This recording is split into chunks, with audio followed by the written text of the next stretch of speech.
We got some big league call-ups and promotions to talk about here on the call-up. Arm Layton, Jack McMullen.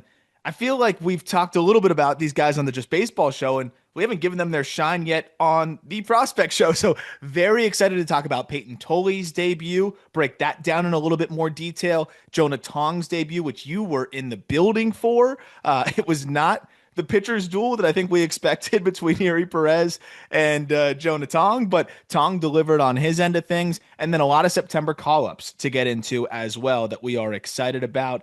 So, I mean, we're going to start with the arms. It's so cool that you were in the building for Jonah Tong, but I know that you were probably getting a little FOMO on the Tolle debut too, so I know you had probably eagerly went to go watch that back. Yeah, I watched the condensed game and a couple of half innings from Tolle, and it was Tolle Skeens at Fenway. I was like, wow, that's really darn cool. But you know what? Tong and Yuri in Queens was amazing to watch and amazing to be in the building for. Unfortunately, it did not go the way of the Marlins. And Tong, it was interesting, and we can just start with Tong right away.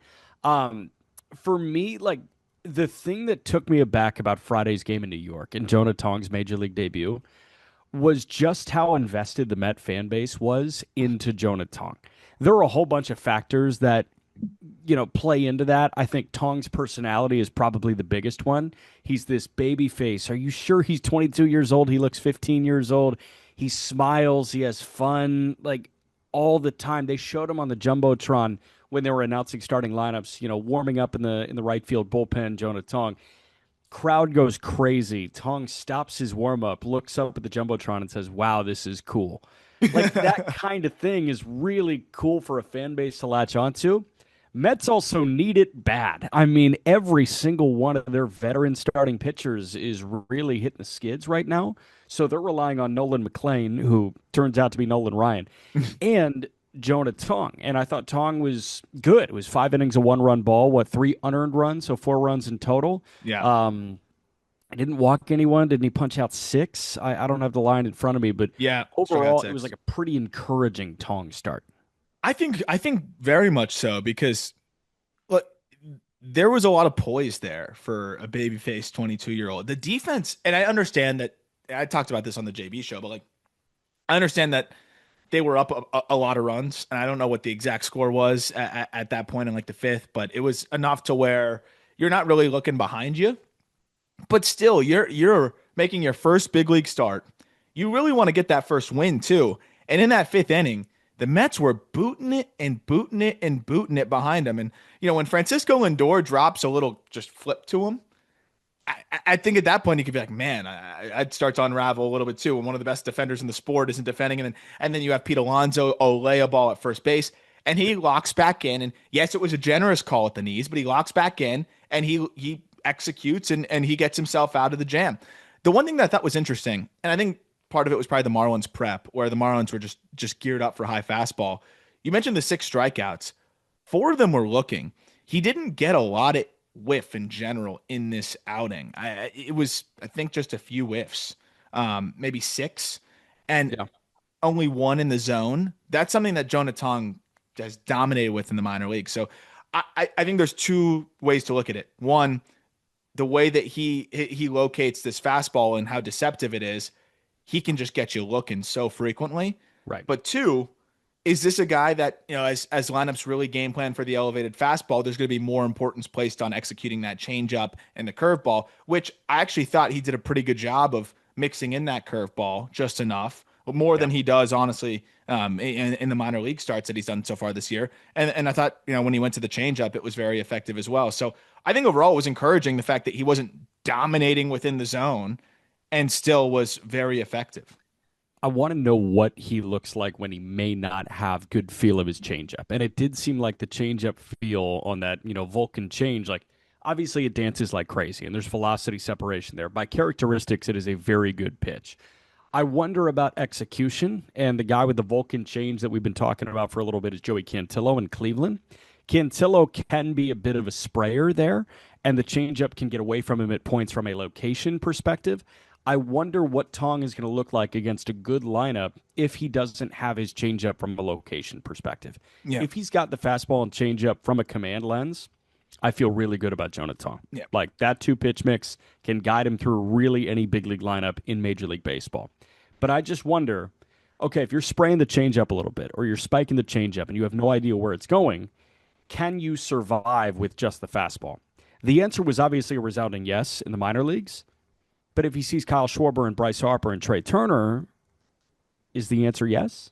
It's going to be interesting to see. And what's amazing though is that that changeup feel has arguably been better than his fastball feel, yeah, this year. So I think the other interesting aspect would be if you're falling behind a lot of guys, can you get back into these counts, and how are you doing that? And I think the answer is yes, and in a few different ways. Because what was really encouraging to me in that first outing was in the first couple innings, he wasn't trying to strike guys out. At least it No. didn't look like it. He said, good luck trying to barrel this fastball. And what did the Marlins do? They just got themselves out. It wasn't any hard hit balls. Even the one extra base hit was a Otto Lopez double that was a 86 mile per hour ground ball that he kind of hooked that got down the line.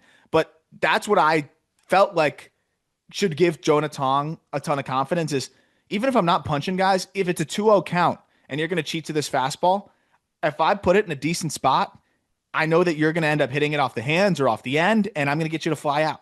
And that's what he did through the first few innings really easily. And I think that's something that is going to be huge for him, is that knowing, yes, I'm a high carry fastball guy, but I still don't think you can take me deep. Only two guys have done it against me all year in 23 starts. I understand that's the minor leagues, but I still think you got to feel emboldened by that. And there's something behind that where it's good luck. Even when I'm behind, I'm going to challenge you. And I hope he continues that through the big leagues. And his first start, again, I know the Marlins aren't the most imposing lineup compared to maybe some of the others that he's going to face, but it's still the big leagues. And I felt like he had that comfort of try and beat me. I don't care. Well, and the Marlins were coming off a win in which they put up 7 runs in a Clay home start. So, I mean, the Marlins, like, this offense has been pesky and annoying Especially to against the every Mets. opponent. Yeah, especially against the Mets, but against every opponent all year long. The other thing that impressed me about Tong is it was an incredibly weird start to his career. It was an incredibly bizarre debut where he comes on, he has a 6 pitch, 1-2-3 first. And then he sits there for about 25, 30 minutes during a long bottom of the first. And then he goes out there and he has another scoreless frame. And then he sits there for about 25, 30 minutes after a long second. Like, it was really segmented for him. And I was just thinking, okay, you have all the adrenaline and you get through the top of the first inning in 6 pitches. What are you going to look like after sitting there for a half hour and you get 5 runs? And then what do you look like again after you sit there for another half hour and get 7 runs? It was just bizarre. Yeah. And then the defense throttling him in the fifth and Yeah, still. it's like, okay, hurdle 1 cleared, hurdle 2 cleared, hurdle 3 sort of kind of cleared, 3 earned runs, I think 4 runs in total. He'll tell you that he needs to be a little bit better than that in that fifth inning. But I mean, dude, overall, like, there's a lot of positives to take away here. And obviously he's getting another start in the big leagues and I'm excited to watch it. Yeah. Last thing I'll say is just based on that, just conversation and that final point is why I think the Mets feel comfortable putting this kid in a spot where it's like, hey, help us. Hey, we have World Series aspirations, but we need you to help us, rookie. And I think he's clearly, from the mental makeup side of it, built for it and able to take that on his shoulders. So I'm very excited to see how he builds on to the next start. Go from one babyface 22-year-old to another not so babyface No. 22-year-old who made his debut on the same night. Payton Tolle got a win against Paul Skeens at Fenway Park in Boston. Tolle was electric against the Pittsburgh Pirates, and this was, relatively speaking, a soft landing for Tolle in his major league debut. Home start against the Pirates, who have been maybe the worst offense in all of baseball, but 5 1/3, 3 hits, 2 runs. He punched out 8 and walked 2. This guy showed big-time stuff. Oh, yeah. And again, he had not thrown a pitch in professional baseball before this year. I think when it's all said and done, this is the premier breakout of the 2025 season. Yeah, I mean it's been so fun to watch. And we've talked about him plenty in terms of the extension that he gets and how it's top 0.5% in Major League Baseball. And then you pair that with the fact that he's adrenalined up here in this outing, which of course he's pitching in Fenway against Paul Skeens, in his Major League debut. And you take a fastball with already unique characteristics, unique release components, and you bump it up a tick. That fastball was playing that, which we've put a 70 grade on, when you bump it up a tick or two, that was playing like an 80 grade heater. No doubt about it. And is he going to sit 97 the entirety of the season? Probably not. But the fact that he has an 80 grade heater in his back pocket, and there's going to be days where it's just running hotter, and it legitimately is that good. And then, working off of that, the thing that was fascinating to me is he threw that slider way harder. And it was registering as a cutter on some of the pitches because I think it was kind of you're used to seeing him throw that slider at 86, 87. The average velocity on his slider in that outing was 90, and it was shorter and harder. I think it was probably just because he was juiced up and just ripping it even harder. And it was still effective, but I think it was a little bit less effective than it normally is because he was losing some depth to it and losing some shape in general. It was a little bit firmer on him because I think he was overthrowing it. So it worked as an asset on the fastball, but I think it limited him some on the slider and the changeup. And that's the funny thing to this whole conversation for me when I'm watching him is you watch him bully hitters and overpower hitters and even mix in some really good breaking balls. But I think he choked the changeup a little bit. And I think he overthrew the breaking balls a little bit because he was so amped, and he still went 5 1/3, as you mentioned, with 2 earned and 8 Ks. I've seen Payton Tolle through this year have a lot more finesse with the secondaries. And I think as his next start, as he gets more comfortable, I don't want to jinx it, but I could see him having an even better outing. I understand it was the Pirates, so we'll see. It depends who he's facing and everything like that. But I could see that happening because, again, he's been a lot more of a pitcher in other outings, and he was just a thrower who was amped up, which shows you he can do that with his fastball. With 61% fastball usage, he could flip the glove up, I think, against some guys, and you're still not going to catch up to it with the characteristics and the velo and the extension. But I've seen those secondaries play a lot better at points, through this year. And I think they're going to be better next time out.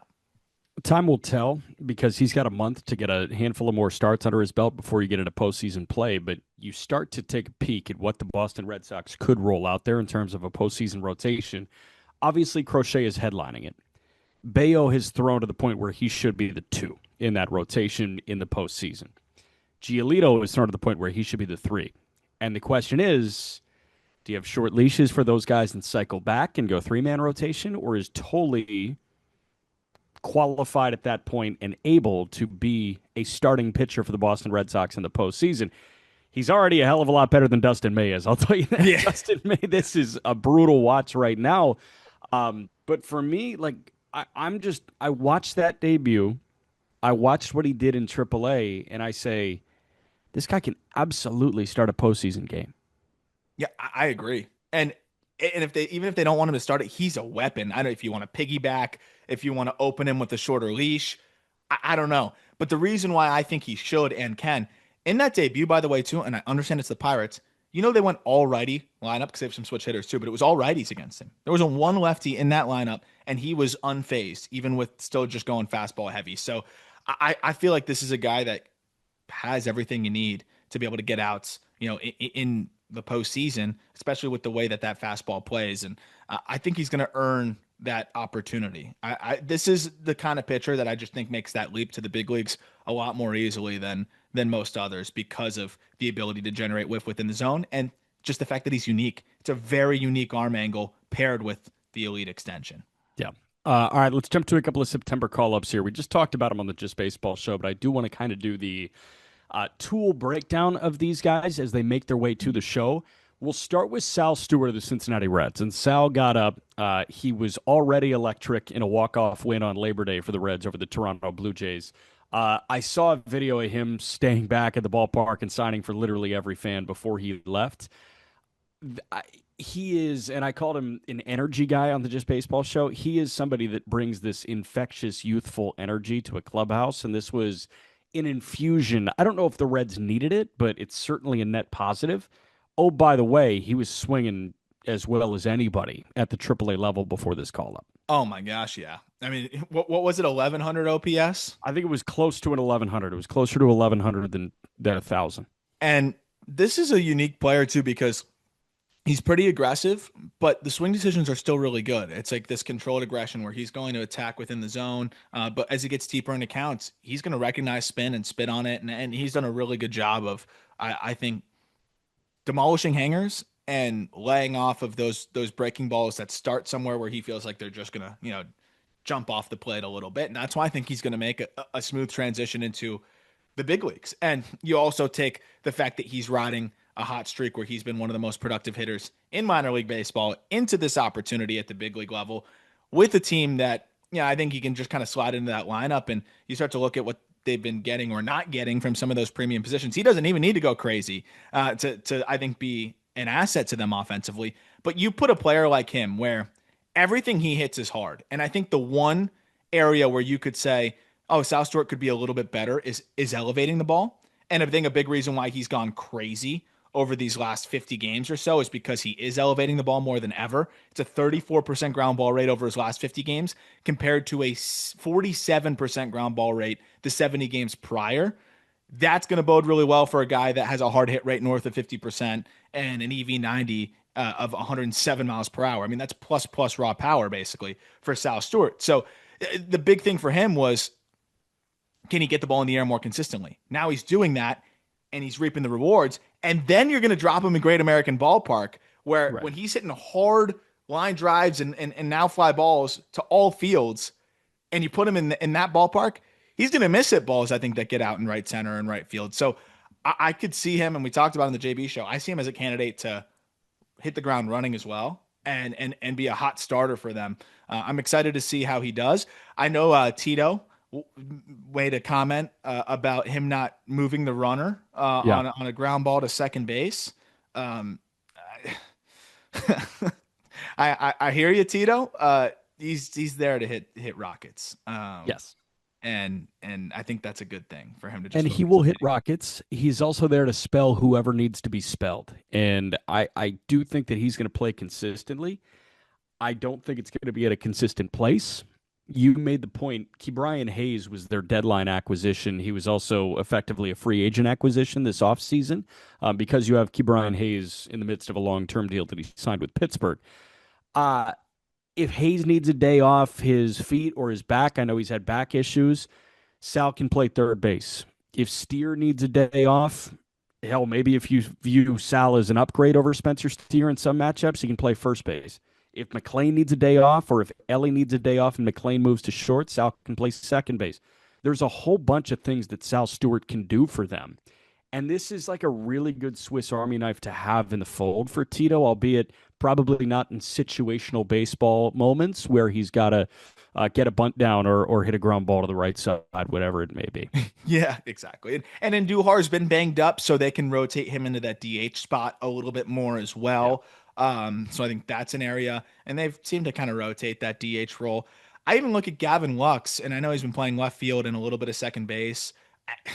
I think you could mix and match a little bit more too, to also maybe cut into some of those Gavin Lux ABs, especially against left-handed pitching, and Right. let Sal Stewart go there. I agree. I think he's gonna not gonna have a consistent role in one spot, but I think he's gonna play pretty consistently down the stretch here, and that's why they brought him up. And I'm excited to see what that looks like. They're not totally out of it.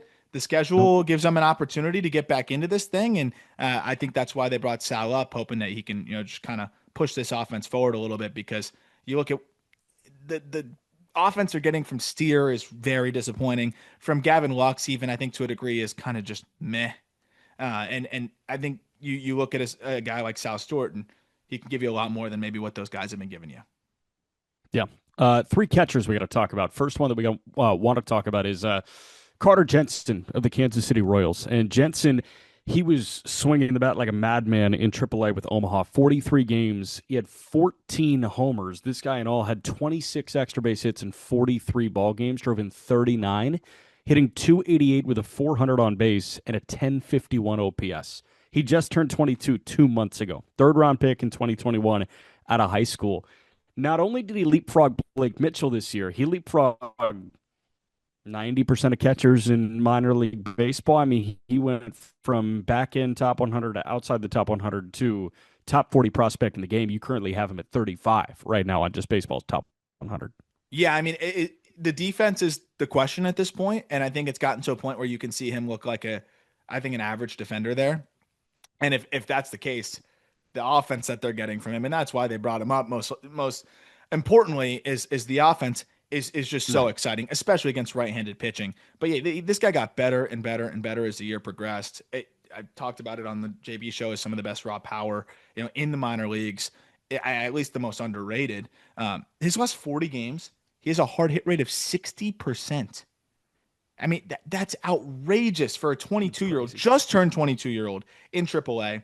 EV 90 for Jensen of 108 miles per hour. And then the chase has just continued to dwindle, 18% chase. So, yeah, he's going to strike out a little bit, but the whiff is not egregious by any stretch. And he's going to be patient and kind of lean, probably closer to that three true outcome approach, at least at this point. But he's going to demolish stuff within the zone and demolish hangers. And I think that's why you've seen him have this success. Now, I don't know if he's as much of a candidate to hit the ground running as like a Sal Stewart. I do think there could be a little bit more of an adjustment period for him. But given where the Royals are at and the lack of length in their lineup, though they have addressed that and they did address that in the deadline a little bit, but given that they could always use an infusion of offense, I love the idea of bringing up Jensen. And I think if you put him up there against righties mostly, I think that'll also potentially give you a nice spark because there's not a lot of guys in that Royals organization, even on the big league side, that are running an average exit velocity of 93 miles per hour. There might just be two, to be honest, that are anywhere near there. And it's Bobby Witt and it's Caglione. And Salvi, probably. Salvi. This I don't know what is Salvi's at right now. right, and this is somebody. So I'd assume he's there or at least close to it. But I mean, with how much weak contact there could be on swings outside of the strike zone, like that could drop it a little bit for him. But you would think, yeah, Salvi is totally up there as well. But um, I'm just thinking about like this is a guy that you're probably really comfortable putting the right away if you're Matt Quachero. Like, okay, Carter Jensen, congratulations. You're in the 5 spot today, or are you looking at this as a 7 hitting catcher, 8 hitting catcher that can run into a bunch of juice right now, and then you elevate him as he gets more comfortable in the big leagues? I think the latter. Like I do want to. I'd probably want to soft launch him a little bit. If they didn't add Yastrzemski and even like Grichuk, if you're thinking about certain spots like that, I'd say maybe you throw him in there. But I imagine just getting his feet wet, also potentially taking on the catching side of things a little bit too. They maybe ease him in a little bit more offensively, but I think he could grab onto more responsibility quickly if he looks comfortable. But given his archetype, might ease him in a little bit more. But he's also red hot, and they may want to just ride the hot hand. Yeah. How about Harry Ford in Seattle? I know we just talked about him on the Just Baseball show, and we talked about him in the scope of playing time. It's an opportunity to maybe get Cal Raleigh out of the crouch right now and have him DH down the home stretch, and then be ready to go and catch in the postseason if they do get there. It seems like the Mariners are kind of riding the roller coaster right now in terms of they could win the World Series, and then are we going to make the postseason? I have no idea. Ford presents like this great option. It seems like as a pinch hitter, can draw a walk, also can catch a little bit, get Cal off his knees. There are a lot of ways that Dan Wilson can use Harry Ford in this scenario. Yeah, and I think long term, you've obviously seen a guy here that has climbed up our top 100 list plenty and looks like an above average everyday catcher with the defense the way that it has progressed, even the arm strength. Like he's limiting the run game so well, and then just to see what he's been able to do in terms of starting to add more slug, and also just becoming a more well-rounded hitter. The bats of ball got better. Like he's just done everything that you've wanted to see this year. And I understand it's a PCL, but the underlying data, points towards that. But you mentioned draw walks, and that's why I really like what he brings to the table here. Is if you're putting him in off the bench or you're putting him in the back of the lineup here, in certain spots. Like I've been looking at Polanco's been DHing pretty much every single game. But if you wanted to move things around, you could potentially squeeze, a Harry Ford into the lineup in the DH spot, maybe if you wanted to do that. If you do, he's going to give you good at bats, even if he's not totally raking out of the gate. Even I think as a pinch hitter, the fact that you can bring in a guy that's going to see a lot of pitches, that's going to give you a good AB, and that could potentially get on at a high clip and give you speed is huge. And then I think, yeah, the biggest asset is Cal, a guy that's catching still pretty much every single game. I'm looking the last 6 days, he's caught all 6 of them. Then the fact that you can maybe get him out of the crouch once or twice more a week to preserve him a little bit more for the postseason, I think is huge. And I don't know how they'll shuffle things around defensively there, and what would happen with Polanco, but I think that's the way to go about it, to just preserve Cal, who looks like he's feeling the weight of the whole season a little bit at this point. And I like what Ford brings that bench. You talk about a late game replacement speed wise as well. All those little things, especially with Dylan Moore gone, to have those legs that you can bring in, a guy that could go steal a base for you as well. Ford is a really dynamic backup catcher for a month here, and then we'll see what they're going to do after this. Maybe he's an offseason trade chip. I don't know, but it's clear, at least for this month, they've got a guy that's overqualified for the role that he's going to fill, which is the case when you are a playoff team that develops and scouts talent well. These are the problems that you love to have, and you'll figure out what you're going to do with Harry Ford after this season. Okay, so Harry Ford presents an opportunity for Raleigh to get off his knees. It's September 2nd. Cal Raleigh, his knees could be hurting. Is he getting old? Cal Raleigh would then need to think, what do I need to do in terms of life insurance? I should probably protect my family if my knees are really beating up on me right now. And that's why Cal Raleigh and you should trust our friends at Ethos Life Insurance. Ethos is an online platform that makes getting life insurance fast and easy to protect your family's future in minutes, not in months.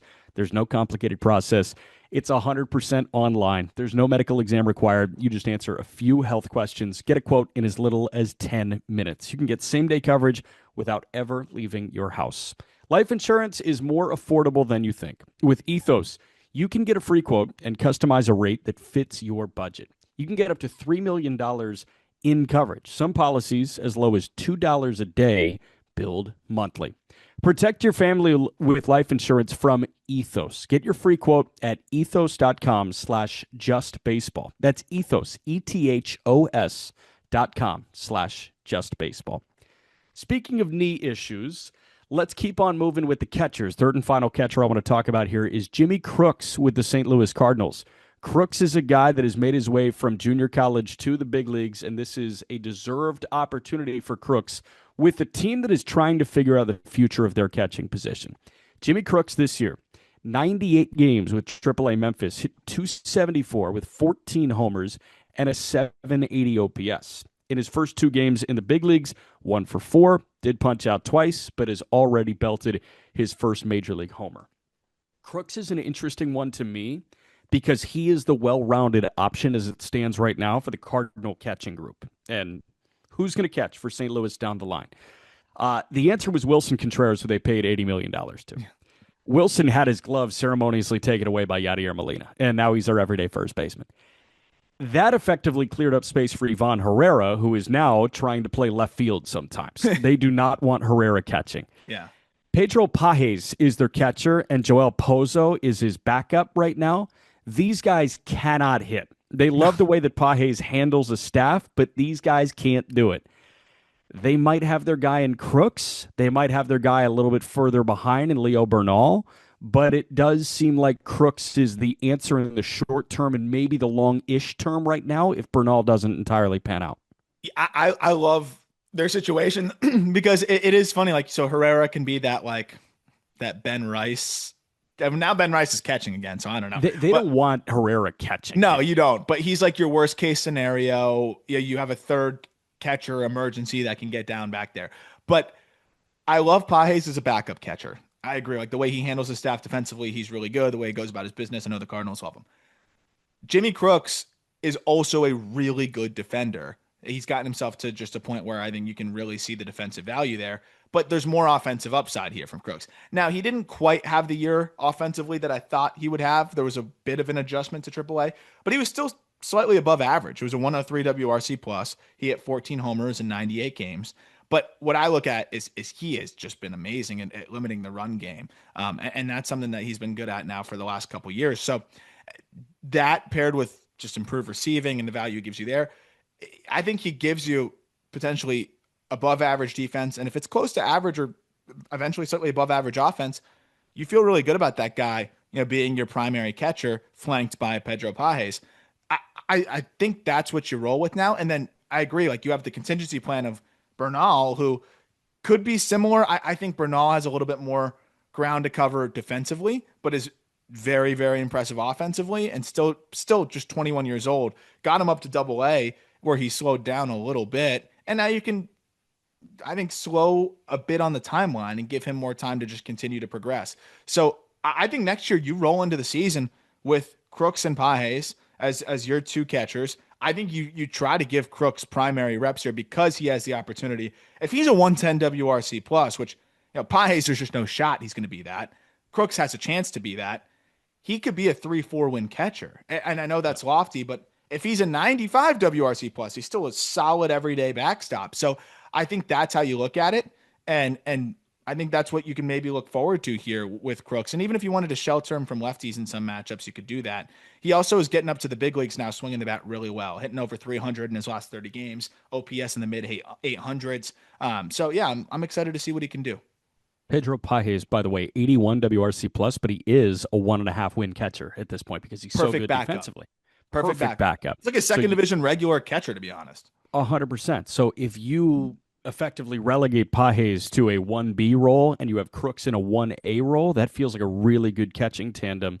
And you can get Crooks out of the lineup a little bit. If he's struggling, Pages can take over for 2-3 days in a row, and that's entirely fine. I like that a heck of a lot more than Pages is the guy that's going to catch every day, and Joel Pozo spelling him. Pozo can put bat on ball. I've never seen somebody swing more in my life, and that's not really your archetype of backup. You don't want your backup catcher being a worse defender than your primary catcher. It's never what you want. It doesn't really map out very well. And also, by the way, Ivan Herrera, I don't care where you put him. At this point, prioritize the bat. I love it. This guy freaking rakes. So if he's the most mediocre left fielder ever, fine by me. He might be their best bat next year. I know. Him and Wilson, man, like their two ex-catchers could be their two best bats, which is bizarre. All right, let's jump to the Jaguar. Kevin Alcantara here. Kevin Alcantara is recalled by the Chicago Cubs. Unfortunately, Owen Casey was optioned in this case, but Kevin Alcantara, 102 games with AAA Iowa, hit 266, 17 homers, and an 818 OPS. Did strike out a decent bit at the AAA level, but it seems like, and we were talking about this on the Just Baseball show, they're calling him up to be a part-time player for a month. It really doesn't seem like there's this route to everyday playing time with Chicago. He seems like an off-season trade chip. You'd think, right? But who knows? Where are you at on? Let's do a Kevin Alcantara check. Where are you at now? Because he's put up good numbers again, by the way. If I was at a 6.2 entering the 2025 season, I'm at a 6.3. Like, it's just the same. It's like, okay, cool. I've learned nothing about Kevin Alcantara. I'm excited to see his 10 at-bats that he gets over the next month in the big leagues. They'll probably be separate. They'll be separated by a week at a time. I don't know, man. Like, I need to see him somewhere else because clearly Chicago is never going to give him the opportunity. It seems like they're not going to give Casey the opportunity unless Tucker walks. At least I understand the direction with Casey. It's like, okay, if Tucker resigns, trade Casey. If Tucker doesn't, he's your right fielder. Whatever. Alcantara, I'm like, I can't even squint and see a place for him in this lineup. No, and that's why I was shocked that they didn't trade him. And did they not trade him because teams weren't as interested in him, or did they not trade him because they don't want to trade him because they value him more highly? Which I honestly think, with the way that I heard the Cubs were holding on to prospects and turning down some proposed offers, like, I imagine it's more towards the latter, where it's like, no, can't move Alcantara on a deal like that. We need him to play once every 3 weeks. The reason why he breaks my brain is I look at the underlying data. I've watched him play so much through the AFL and random minor games here and there. I come away every time thinking, oh, that could be really cool if it all works out. Well, how am I going to keep doing that every single year? But the thing is, then I go back and look at the numbers, and it's always a little bit better than I thought. And here's another year where, yes, he's striking out as much as ever, but put up another above-average offensive season as a 22-year-old mostly at AAA. 30% K rate's concerning, but he still hit the ball hard. He's still getting on base at a decent clip, and he added 17 home runs in 102 games. The thing that I'm leaning into more with Alcantara is I think the tantalizing ceiling is a little bit you can always still dream on it. Maybe he figures that out at 26 after multiple years in the big leagues. But what I'm becoming a little bit more bullish on is the floor, because yes, he may strike out way too much to be an everyday player, but he's gotten to a point now where he demolishes lefties. And so you look at a speed, power guy that can play all three outfield spots at a high level, and you know that you can deploy him in positions to just go hit lefties well. Okay, well, at least I can justify the 26-man spot there, and I actually feel like he's somewhat of an asset in that role. Of course, you want way more out of him, but I think that's the role that you can maybe see him fill in the short term here for the Cubs is a pinch hitter off the bench to go get that lefty and a matchup that you like. And I mean, he can absolutely hammer lefties, I think, at the big league level if he gets the right matchup. The other thing is he's getting spun to death, and I think he will get spun to death in the Yeah. big leagues, but he demolishes fastballs. He's got an OPS over 1,000 against fastballs this year. So if it's a fastball heavy, like I think it's going to be matchup dependent, and they're going to try to deploy him into situations where, okay, this guy doesn't have a great slider, which it's gonna be hard to find guys like that, or this is a lefty that fits his swing path more, and maybe Yeah. he can fill that role. Yeah, we shall see. Three more guys that I want to hit pretty quickly here. I want to do a check in on Jordan Lawlar, who was recalled by Arizona, and it's been terrible, respectfully. Jordan Lawlar, 0 for 11 with 7 Ks since being recalled. Do you know the season numbers in the big leagues? Don't pull them up if you don't have Okay, them. I didn't. I don't have him yet. Okay. He has 30 at bats in the major leagues this year. Okay, How many 30 hits? at bats. I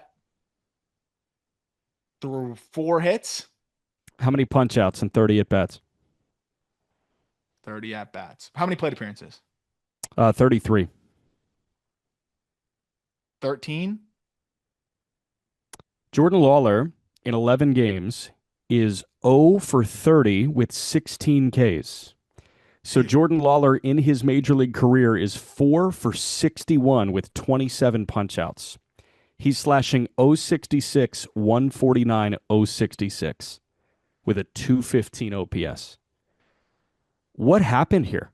I know you're going to do a dive, but what happened here? Sliders, sliders, sliders, sliders, and like if you include the now pulling it up, if you include the AAA, see where he's been good in AAA, right? Like he's been good in AAA this year. It's a 966 OPS. I understand that it's the PCL, but even as he is raked in AAA, he's been bad against sliders. He just crushes fastballs and crushes hangers, but like changeups. Oh my gosh, yeah. If you just queue up secondaries. It's not even just sliders.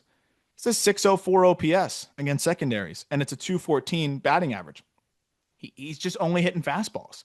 And so I'm going to do a dive into like the swing path and why I think he's really struggling against secondaries. But it's just clear like he's only really hitting fastballs and really bad hangers.